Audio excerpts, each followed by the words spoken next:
এর আগে যখন উনি গেছিলেন তখন এই বিমল গুরুং এবং তাদের দলের নেতারা সবাই বলেছিলেন যে আপনি পাহাড়ের মানুষের মা।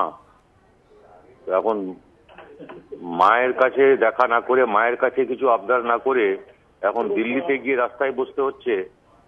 এইটা হচ্ছে অদৃষ্টের পরিহাস। মুখ্যমন্ত্রীও বোঝেননি আর ইনিও বোঝেননি। তখন এটা সুবিধাবাদী ঐক্য নির্বাচনের আগে হয়েছিল, তার স্বরূপ এখন উন্মোচিত হচ্ছে, তার ফলাফল যা হওয়ার তাই হচ্ছে। কিন্তু এটাই তো অনিবার্য ছিল।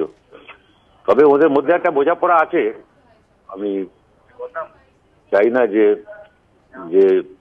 যেটা যত গড়াপেটাই হোক না কেন পুরো বোঝাপড়াটা ভেঙে যাক।